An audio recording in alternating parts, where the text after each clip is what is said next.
Now, do I believe that these stories have been used to bad effect because there is a war obviously going on between the Arabs and the Israelis? I think that's a piece of the story. Sure, you can't deny that if there was peace between the Arabs and Israel, if somehow you could snap your fingers and make peace, then it would be easier to address the anti-Semitism problem. On the other hand, the reason you can't make peace is because of the anti-Semitism problem, in my view. And I'll come back to that a bit later. Now, many in the Muslim community who let this stuff pass, who should know better. And I think that that is because they fear ostracism from their more radical peers. I think it's because in some parts of the Middle East, to stand up and say, you know, I think the Jews have a point, could be a fairly dangerous thing to do. And I think that I don't envy somebody who has to make this battle on their own. And I think that explains why a lot of the more reasonable voices are coming out of the West. But even here, it's not so easy. Now,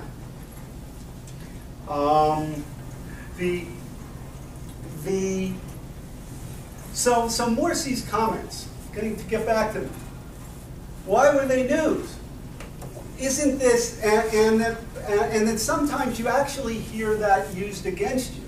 When you're trying to bring attention to this problem, I sometimes hear the first line of argument is, well, it's not really a problem, it's not really anti-Semitism.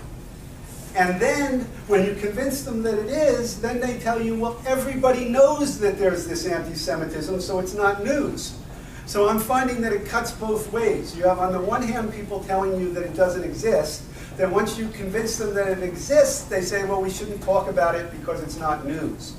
And I think that what this indicates to me is that somehow there is a real unwillingness in the West to discuss all of this.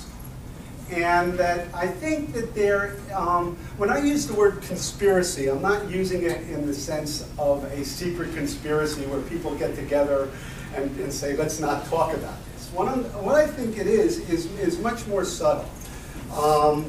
I think that part of the problem is that the human rights community, Middle East studies professors, social scientists, even governments have been reluctant to criticize Muslims on this issue because the West is trying so hard to get along with the world of Islam and trying to broker an elusive Arab-Israeli peace deal. And there's somehow a belief that by calling too much attention to this issue, it's going to get in the way of building bridges. It's going to get in the way of building bridges. I ran into this with Noni Darwish, who is an Arab woman, an Egyptian, and that when I don't know how well known she is, but she was the daughter of a martyr for Islam, or someone considered a martyr, who had been killed by the Israelis. And so when she grew up, she was given special honors in Egypt as the daughter of a martyr, and she was treated, she and her family were treated fairly well by the Egyptian regime. But as she grew up, she became very dissatisfied, firstly, with the way women were treated. And then secondly, along the way, she started to think that, that Israel perhaps was not so terrible. So anyway, she moved to the United States. She ended up converting to Christianity, forming a group called Arabs for Israel, and writing a book called Now They Call Me Infidel, talking about how she had once been called this honored daughter of a martyr, but now she's called an infidel. And in there, arguing, among other things, that there's a tremendous amount of anti-Semitism in the Muslim world. So a number of Jewish groups tried to invite her to their college campus. She was invited to Columbia to speak, she was invited to BU, she was invited to Princeton. But they didn't all work out, these invitations. What happened with the Princeton invitation is that as soon as she was invited, and it was published, she was invited by a group called Tigers for Israel, and by, I guess, a Jewish Hillel group, and then she was also invited by another organization which sponsored bringing people with unpopular viewpoints to campus. But then the rabbi, who was the head of the Hillel at Princeton, got a phone call from the imam, who was the head of the Muslim Students Organization. I may have some of the titles slightly off. And he said that she was considered hostile to Islam, and that if she came to Princeton, Muslim students were going to protest, and that they would take this as an unfriendly act on the part of the Jewish students' organizations bringing her there. So she said that she wasn't going to tell her group what to do, but she was sympathetic to the argument, and she said she had a very good working relationship with the imam, and she had been trying very, very hard to build bridges with the Muslim community, and she didn't want to do anything that was going to jeopardize that. So she had had a meeting with her board, and everybody except for the one person who had initially come up with the idea of inviting her, they all decided we better withdraw the invitation. So they withdrew the invitation, and she was told that that the Jewish groups don't want to invite her anymore. So as soon as the Jewish groups decided they didn't want to invite her anymore, then what happened was that the group that was going to sponsor unpopular viewpoints on campus, they decided, well, we don't want to invite her either anymore. And then what happened is that the Republican student organization said, well, we want to bring her. And then what happened is that Princeton told them they didn't have time to arrange security. And so she was uninvited. Now, something fairly similar happened at Columbia. Now, I don't have an insider account on any of this. I'm working off of published accounts here, and I talked to a few people. But the situation at Columbia was, again, that she was told by the administration that they didn't have enough lead time to arrange security for her. So she had already come across the country, and she was from California to New York, and they couldn't meet at Columbia, so she had to take her group and go meet at a restaurant, uptown. And so that's where her meeting took place there. Now, when she spoke at BU, she actually was allowed to speak, but as a protest, there was a fire in the bathroom, and and at least it was described by some as a protest associated with the event. So she is pretty much regarded, certainly by the left, as persona non grata. Now, I might add that her second book, where she talks about Islam, she is very critical of the religion. And she is not just critical of radical Islam, she's critical of Islam as a religion. She's not, in my view, racist or bigoted. She's being critical of it in the same way that a convert out of a religion, someone leaving Judaism, someone leaving Christianity, who wants to make their arguments about what they found unsatisfactory about the religion. So, that's part of it there. Now, I'm running out of time. I want to make a couple more points. One is, why does all this matter? Why does Muslim anti-Semitism matter? Obviously, this is a reasonably small crowd. This is not something that most Americans feel particularly engaged by this issue. And the body count is pretty low by 20th century standards so far. We have Daniel Pearl, the Chabad Center in Mumbai, I would count, the plot against the synagogues in the Bronx, the attack on the Jewish Federation building in Seattle.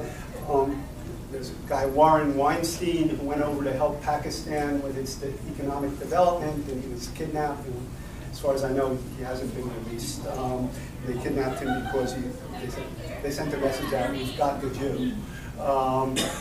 Anyway, so there is a body count, but it's a relatively low one. One thing to keep in mind is that when this anti-Semitism exists, it is not first and foremost, or not even only, real Jews that they're talking about. The belief of the anti-Semites is that America is in the hands of the Jews. And so you find that anti-Americanism is a very close cousin of anti-Semitism. It always has been. It was with the Nazis. It was with the Soviet Union. It almost always is a pretty close cousin of anti-Americanism. And so you find a guy who attacked Fort Dix, for example. He said, well, my first choice was to kill some Jews. My second choice is Fort Dix. And then you have many non-Jews who are thought to be Jews. So David Letterman, for example, received threats because he was a Jew, which he wasn't. And when Lara Logan was sexually abused in Cairo by a large crowd, they screamed beforehand, "Get her, she's a Jew." And you even see Walt Disney, who I've read arguments, is he or isn't he an anti-Semite? Was he or wasn't he an anti-Semite? But he's regarded in many circles as a Jew. Much of the US government, you see all sorts of government officials, they say the Jew this guy, the Jew this guy, and the guy is not Jewish.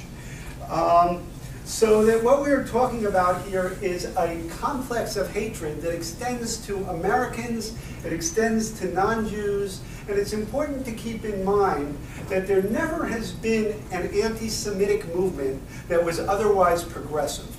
Okay, the one thing you never ever see happen is this guy's an anti-Semite, but except for that, he's kind of reasonable. Okay, it doesn't happen. And so anti-Semitism in this sense can be viewed as a canary in a coal mine. You see that phrase all the time in books on anti-Semitism. It's a sign that something broader is wrong with the polity. The other thing is it is certainly a sign that there's something wrong with the anti-racist community. If you look at all the people who study all the textbooks on prejudice and discrimination, they don't even mention the issue. It's not even mentioned. I did a search of the social science literature for studies that deal with Muslim anti-Semitism. I did it back in 2003. There was almost nothing.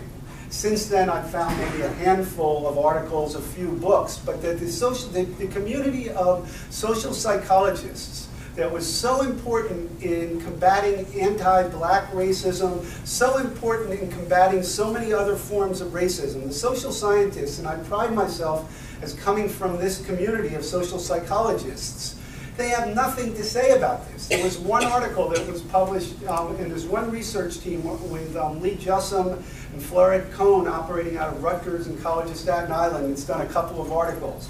There's very, very little of this type of research which is being done. The Middle East studies professors, they don't want to hear about it. They are apologizing left and right for the anti-Semitism and apologizing left and right for Islamism and other forms of extremism. And then in addition to that, the human rights community. You find that the organizations that ought to be taking a lead, you have the Jewish organizations, some of which are doing a good job. The Anti-Defamation League is doing a good job with this. There are Jewish organizations which are doing it, but the general anti-racism, anti-prejudice organizations don't want to hear about this. Now, I might look at some, very, very briefly, just enumerate some of the counter-arguments. I won't have time to address them, but I want to list what they are and tell, in a word, what I think is wrong. One argument you hear all the time, and this is a very simplistic one, is Arabs can't be anti-Semites because they're Semites.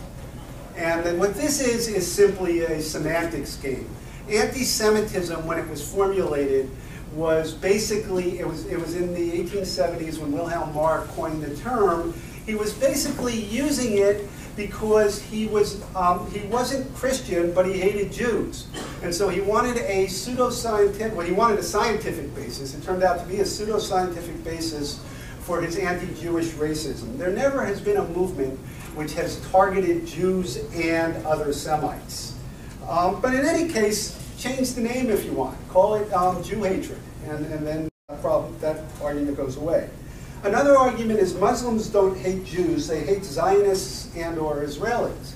And here, if you look at the actual content of the anti-Semitic statements, you will see that the references are to the evil in the Talmud, the evil in the Jewish Bible, the evils that existed way before the Zionists even came onto the stage, and they see Zionism as a consequence of the nefarious Jewish character.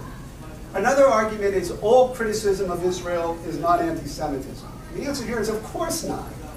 Criticism of Israel is a perfectly legitimate type of political criticism when it doesn't cross the line into anti-Semitism. Okay? But that doesn't mean that just because you are also criticizing Israel, you are free from being charged as an anti-Semite. Another argument you get is there's a little unavoidable spillover from the Arab-Israeli conflict. It's unavoidable. That because of the war, you're going to get this sort of thing. And I think that just disregards the whole history of what went before, if you think it's just coming out of the Arab-Israeli conflict. Another one, how would you expect people to react to all those Israeli transgressions?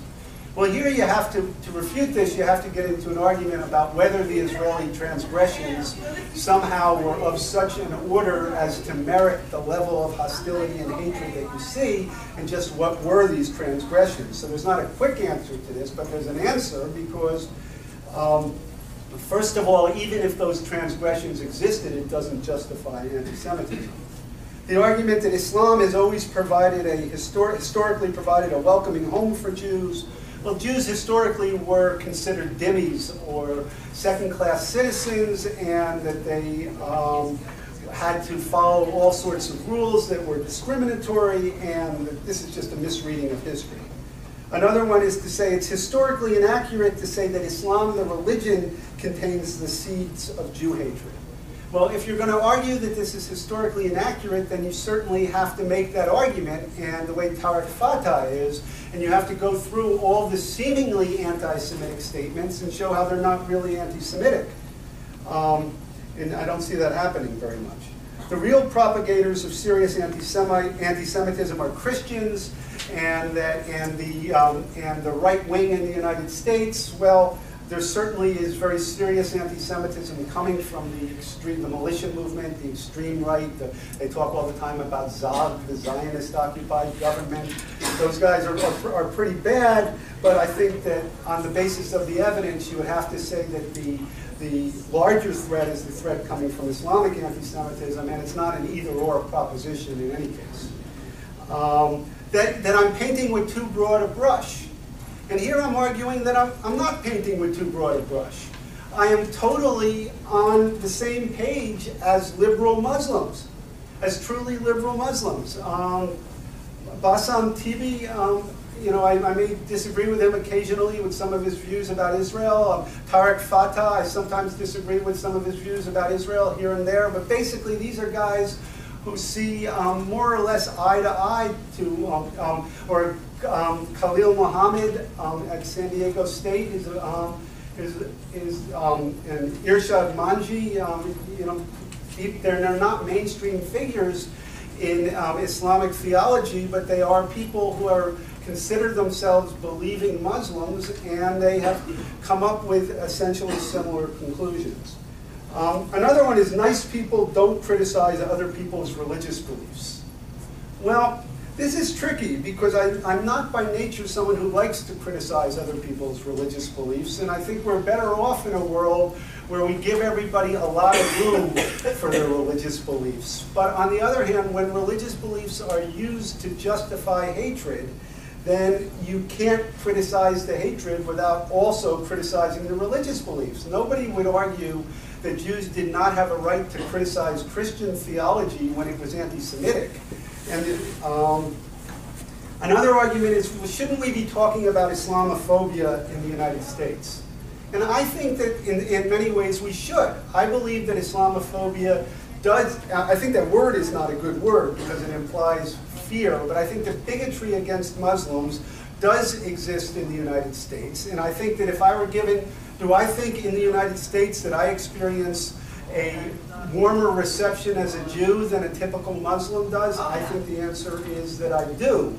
And I think that if there's policing to be done in our own home, if there's, if there's improvements, if there's a battle against that type of bigotry, then I think that we have to be a part of that too, but that doesn't negate the fact that this other issue is out there. Criticisms of Islamic anti-Semitism are Islamophobic. Well, I think that is ridiculous. Where the anti-Semitism is coming from is where you have to criticize it. And that aren't Jews just as bigoted against Muslims? And here I think if you actually look at the evidence, you will find that Jews do not score as more bigoted than other Americans or Westerners against Muslims. They actually have, on most forms of tolerance, Jews score higher. I have seen one survey in New York City. When you're comparing Jews to other New Yorkers, who are, of course, a very liberal community, the Jews slightly scored more anti-Muslim. But that was by like 1 or 2 percentage points, and it's comparing Jews to other liberals in New York. But everywhere else where you do these studies, you find that Jews score as more tolerant and as, I'll take just 2 more minutes. Then the one other one is it's not in the best interest of interfaith cooperation. If we want to have good interfaith relations, we should talk about what we agree about. Well, I think there's an elephant in the room. I think that you can't leave this out of that discussion. And I think real interfaith, it might mean accepting that other people aren't perfect. And it might mean forgiving people for past anti-Semitism, but it doesn't mean tolerating present anti-Semitism or ignoring it. It's not in the best interest of the Israeli-Palestinian peace process. Well, here, I think a lot of the reason that we have this conflict going on is because the Muslim world had great difficulty tolerating the Jews' emergence from dhimmi status. The Jews were treated reasonably well as long as they stayed in a subordinate role. But when Jews emerged as an independent nation, that contradicted some of the deepest beliefs of Muslims, because in the Muslim world, the reason there was not so much hostility against Jews as there was in Christianity is the Muslims believed that they had already defeated the Jews in the 7th century, that Muhammad had put that issue to rest. Jews were weak, and Jews couldn't defend themselves, and Islam had triumphed. And once they triumphed, there was occasionally room for magnanimity, but the Jews had to stay in their designated role. And I think that when Jews emerged from that designated role into independent statehood and when they then started winning wars, it was just too much to bear, and I think that fueled some of this anti-Semitism. So anyway, I think it's the whole thing, just to summarize, if you're asking me what can be done, I don't have a good answer. And I do think this is a litmus test for the West. I think it's a litmus test for the left. I think it's a litmus test for the right, for the government, for human rights organizations, for the UN, for Europe. Remember, there's never been a movement that was anti-Semitic but otherwise reasonable. And so it's a challenge not only to Jews, but to all Americans.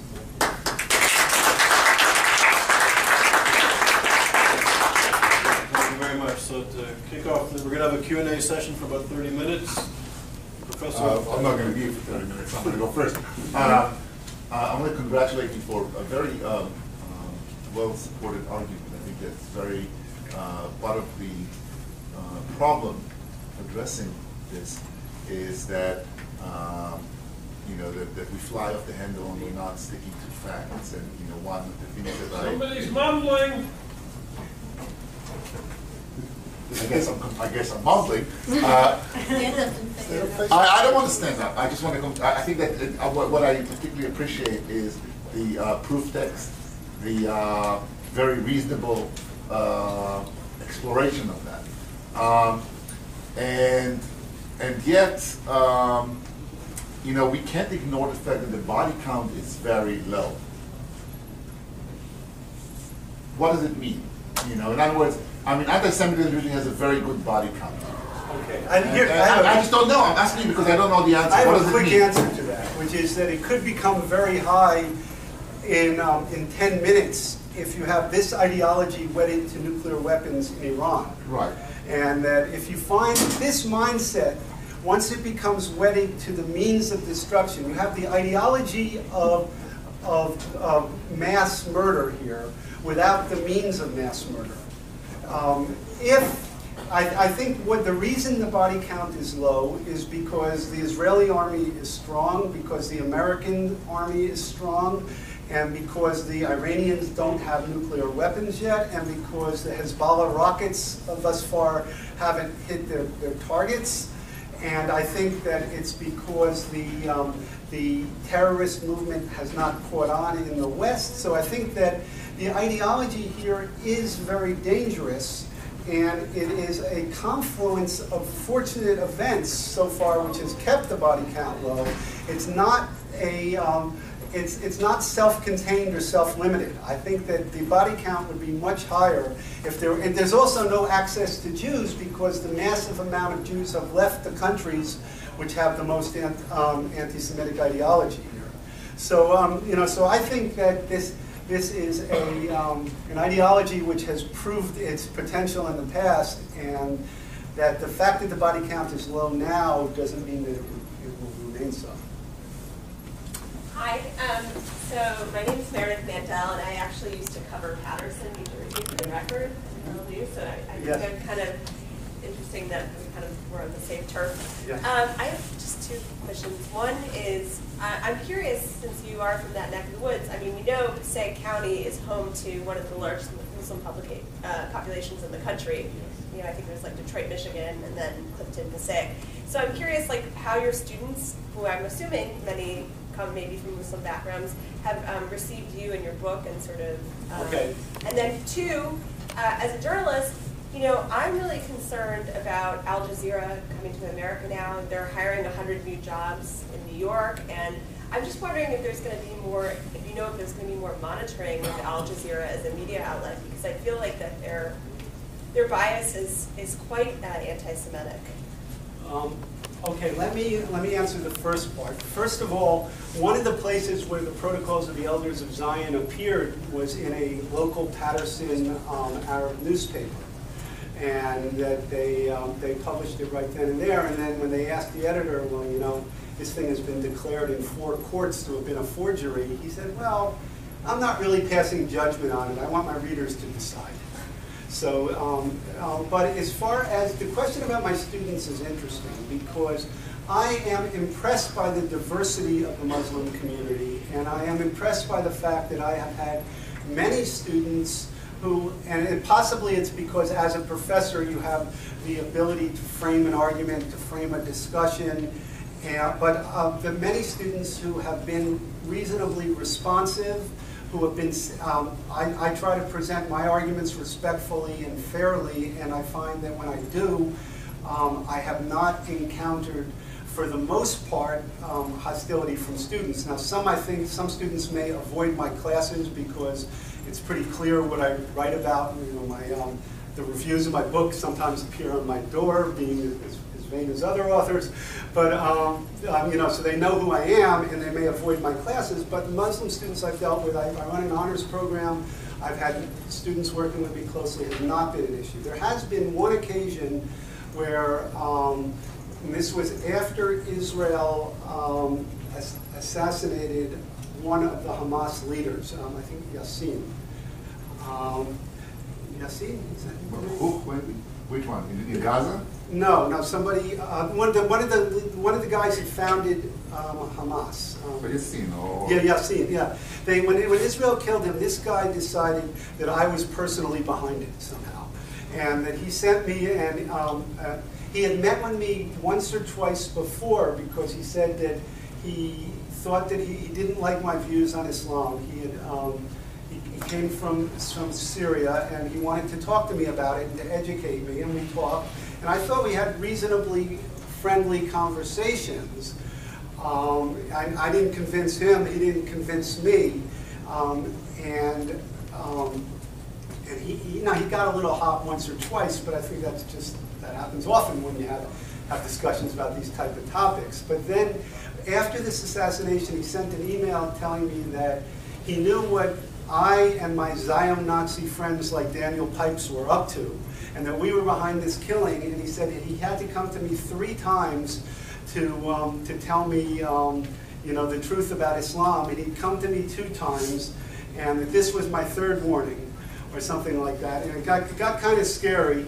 But then we had the police look into it, and when they looked into it, they said that they concluded that he was religious and he had his political opinions, but he wasn't dangerous. And they turned out to be right. And then on another occasion, there was an instance where somebody came into my classroom with their face totally covered, except for their eyes, and they just sat there. It was an unrelated class. I don't know what they were expecting. I was giving a class in the social psychology of falling in love. But anyway, they came in and he just sat there and made me very nervous, and came back for a 2nd class, sat there. I didn't know who it was, and then never came back again. And I thought that might have had something to do with this, because they were kind of close temporally. But this is only one set of incidents in all the years there, and for the most part, I've had a few people waiting outside of classes who heard what I was saying and then came to instruct me that I had certain things wrong, but that was more talking about the Arab-Israeli conflict than talking about anti-Semitism. Yeah. Person in the... Oh, Leah, you go. Yes. I have 2 points. The anti-Semitism today in the Muslim world is far greater than it was than 60 years ago when Jews lived in the Middle East. And this is partially because there are no more Jews practically living in the Arab world. Because 850,000 became refugees and left. And the ordinary Muslim obtained his information, or her information, from the radio and the propaganda and the television and so on. Recently, I have an uncle who teaches at City College. He helped an Iraqi Muslim in his graduate program, and the man did say that, we didn't know that they were good Jews. I mean, that's how far the isolation has become. Okay. Number 2, we really have to ask ourselves, how did this anti-Semitism increase over the last 60 years? Okay, we can say yes because of the Palestinian refugee problem, but at the same time, neither the Western Jewish community nor the Israeli government publicized there were 850,000 Jewish refugees from Arab countries, which I happen to be one, but that's beside the point. And the 3rd point I'd like to make is I did meet some people from the United Nations and from the West Bank, and they were complaining to me that Israel took their land and left them in their house. And I said to them, well, I'm sorry, I can't really help you because we lost our land and our house. I said, but here's the difference. We knew we're never going back, whether we settled in Manchester, England, Australia, the United States, or Israel. We had to make our bed there, and we got on with it. And as long as you think you're going to go back, you're going to be always in between, and you'll be dissatisfied. Anyway, that's... I think your points about the lack of contact now, that there's no longer any human contact to counter propaganda, and so people are now forming their opinions based solely on propaganda. I think that's a good one. And I think that the plight of Jews from the Arab and Muslim countries, of course, needs to be widely publicized. Now, why 60 years ago? I think that the question is, it's really a conflict over land. And if it's a conflict over land, it should be something that you can settle. A conflict over land, the cost to both sides has been immense. And so logically, you would want to settle this and move on. If there were lawyers involved, they would say, let's settle it. Why do we need a messy trial? Okay, now this is a trial which has caused so many lives, so much destruction. So that leads me to say that we should look for some psychological reason. There's something irrational going on here which is perpetuating it. And I think that that has a lot to do with the fact that the Muslim world has suffered a lot of blows over the last few centuries. And that these blows in the prestige of Islam and in the power of Islamic countries, that even the Ottoman Empire diminished in its power very rapidly. So by the time you get to the emergence of Israel, you have Muslim collective self-esteem pretty low. And then you have nationalist movements that have let down the Arabs and other Muslims left and right, and you have all sorts of failed dreams. You have a failed dream of pan-Arabism. You have all sorts of things going wrong. And at the very same time, you have the Jews emerging into a new positive vision. And that these were the Jews which the religious tradition had taught were a defeated entity. And were so far beneath Muslims that they were beneath notice. And now emerging as an independent nation and then winning a war, the frame of mind wasn't there to say, let's cut a deal. Logically, you should cut it. Even after you lose a war, you want to cut a deal. And you might want to hold out for better terms, but the terms would have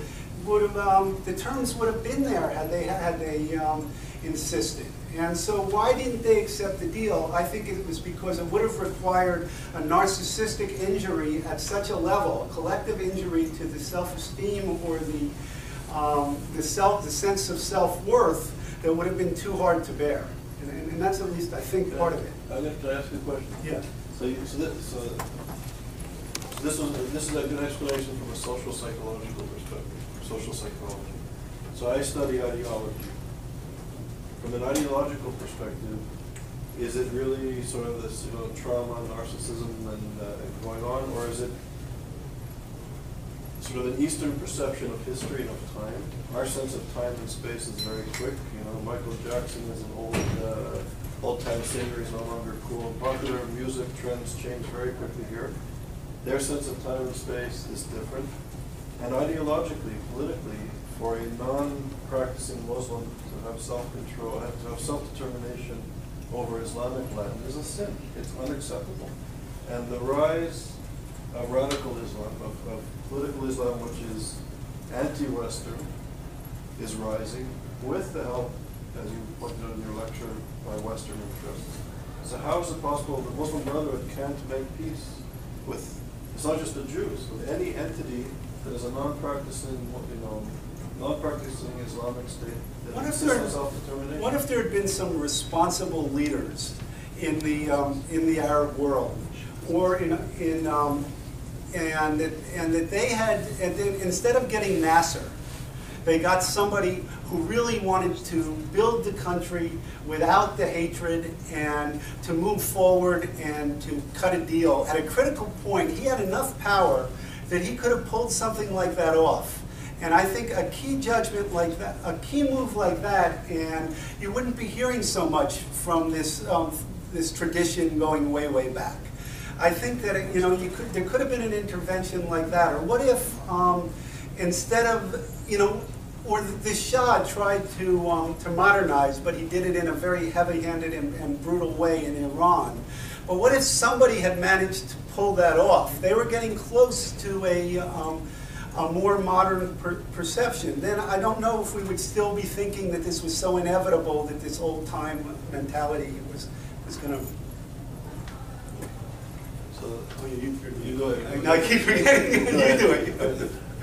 Is there not a excuse me, the woman in the blue sweater? And, sorry. Maybe you both could comment on it. I'm a graduate of Yale, so I went to some of the events that you had held there, and then the institute that you headed up was closed at Yale. And I worked at Columbia Hillel, and a number of years ago, and there's been a lot, the legacy of Edward Said and other things on campus that became rather extreme. I also lived in Iran and taught the Jewish community there. I'm just curious, the social psychology of the faculty at universities now, Jewish, non-Jewish, the whole atmosphere of dealing not only with the Arab-Israeli conflict, but even acknowledging that anti-Semitism exists, and it's not so much in the United States than in Europe and elsewhere. If both of you could comment, it seems to me that if you were a liberal arts professor on some faculty, you would be intimidated about giving some of the talks that you're giving right now. The fact that you're in psychology or the medical faculty or others are more immune from criticism from their fellow faculty members than if you were in the arts and sciences area. It's a disturbing trend, so could you comment on it? Okay, well, just to say first, absolutely what you just said. I mean, the political science department at my college invited Norman Finkelstein recently and unanimously voted to sponsor the talk, and the provost of the college also sponsored the talk, and the Gandhian Peace Forum sponsored the talk, and this is a guy who thinks Hezbollah has a progressive vision. So, you know, it definitely helps to be in psychology, where people tend to be liberal in the sense of liberal, rather than liberal in the sense of ideologically absorbed in these radical ways of viewing things. That's one thing. Another thing is that I'm at William Patterson, and I've published a whole lot of books, and that gives me some protection over being at a more competitive institution. And the idea that I don't plan on moving anywhere has given, you know, I'm tenured, I'm a full professor, and I'm where I'm going to be, so I don't have to watch the way that the winds are blowing as much. But if I were a young professor starting out now, you couldn't touch these topics, anything near the right departments. You'd have to do it from medicine or from somewhere else. And I think just to add, if I may, recently I heard a story, a young woman who's she just became an assistant professor. She's graduated from, she has an Oxbridge education. She's publishing her second book, speaks many languages. She's at a very fancy university entry-level position. And she wanted to do a conference on anti-Semitism. She didn't say what the subject was specifically or who she wanted to invite. And she approached ISGAP to see if we could help her out. And I said, of course, I'd be happy to help. And she told her mentor, who's a sympathetic figure to these issues, and the mentor, tenured professor, told her that if you do this symposium, your career in this country will be finished. Finished. Two of her junior colleagues, who heard that she was thinking about doing this ghastly thing of engaging, having a symposium on anti-Semitism, told her that they were pro-Palestinian, and if she does this, that she would be destroyed. This is happening today in the finest universities in this country. This country is selling its universities and it's selling its media to some of the most pernicious, horrific, anti-Semitic, genocidal anti-Semites. And as Neil was saying convincingly, once the Jews, and this issue is the canary in the coal mine, because the people who want to exterminate the Jews, literally, also want to subjugate women. They want to kill gay people. They want to do away with religious pluralism. They want to do away with notions of citizenship that everybody in this room, whether you're right wing, left wing, or whatever country you come from, I'm sure we'd all kind of agree upon. And that this reactionary social movement, because of oil, because of all sorts of political interests, is being shoved, as Neil says, under the carpet. And what's worse, if I may give me 30 more seconds, is that there's a philosophical crisis. So the postmodernist, Foucault, who supported the Iranian Revolution, by the way, as did Edward Said, imagine, they supported the Iranian Revolution, that they have critiqued the canon, the Western white canon, and it's the justification of colonialism and racism, and I think rightfully, cultural studies, the work of Stuart Hall and other cultural critics, I think is very important, and we shouldn't throw the baby out with the bathwater. But we need to critique the critique.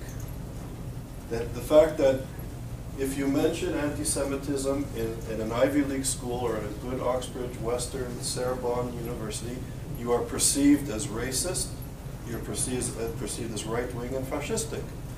And the mainstream academic critique, if you go to the best school of journalism, the best social science schools, you are trained because of this postmodern Edward Saidian canon to perceive Israel as a racist apartheid state.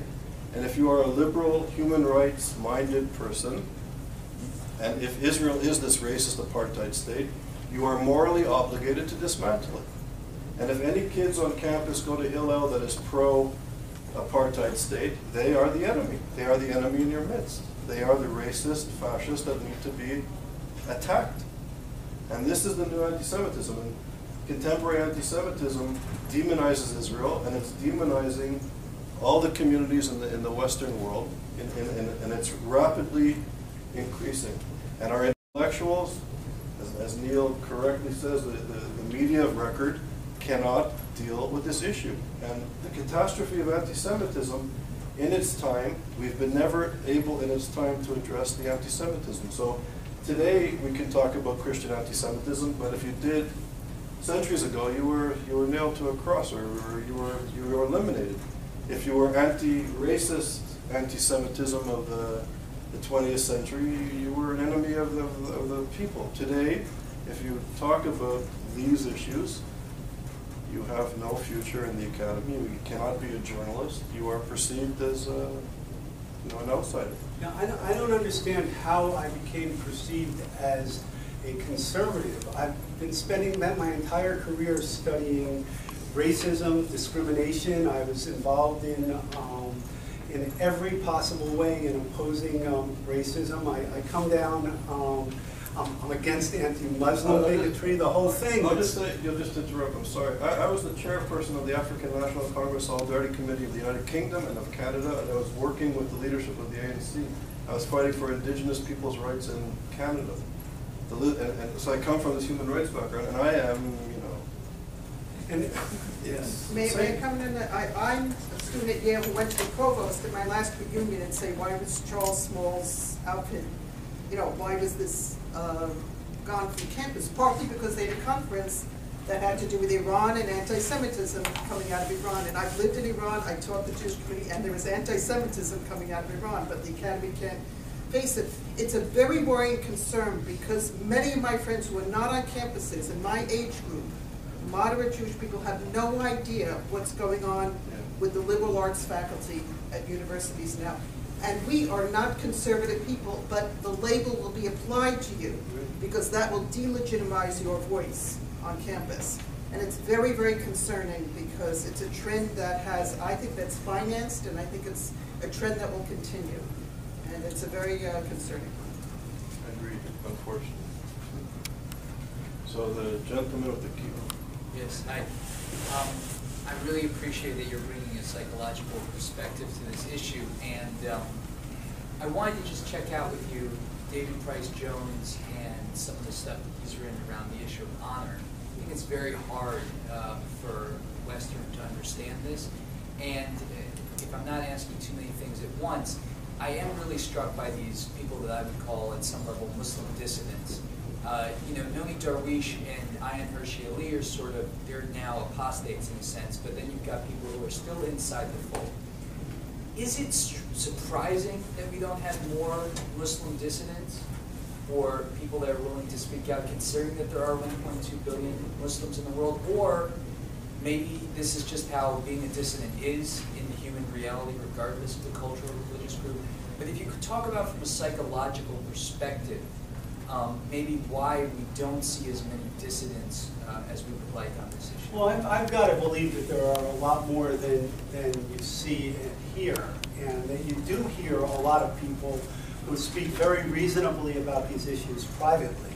So I think that among people, and at the end of my book, I do an analysis of Muslim enemies of anti-Semitism, and I divide them into a lot of categories. There are some who object just to the term bigotry, to the term anti-Semitism. They say we're not anti-Semites, but then in every way they look like it. They just don't like the language. Then there's everything from that to genuine opponents of anti-Semitism, and there's all the gradations along the way. But I think that in terms of genuine enemies of anti-Semitism, there are a lot. But that in any large group, particularly when you're talking about in the Middle East, it's hard to talk against the majority. It's not an open society. It's not a place open debate is tolerated on this issue, you're going to be viewed as a traitor. If you're going to be, and when you add in, when you kind of superimpose the Arab-Israeli conflict on top of it, if you say that you're against anti-Semitism, it could sound like you're pro-Israel, and if your country is anti-Israel, then you're like a traitor against the state. So I guess, you know, I think there's a lot of psychological forces which are keeping people who are genuinely liberal from expressing their concern. Now, I have seen analyses of the liberals in Egypt which have argued that there's even there was an article in the Wall Street Journal, a series of articles, which was saying that even among the liberals who were, this was prior to Morsi's emergence as presidents, but even among the liberals who were competing with him, there was a fair amount of hostility to the Jews, but there's also a fair amount of people who are uncomfortable with it. So I think it's out there. I think people aren't expressing it that much, and I think it's partly because if you become perceived too much as a friend of the Jews, then the crazies who are out there, the real extremists, could target you. So, I'm sorry, we have a strict limit to end at 8 o'clock. I just realized it's a few minutes after 8, so we're going to have to end it here, unfortunately. So, Neil, on behalf of everybody, thank you very much. It was a wonderful meeting. If anybody would like a book, I have them up here.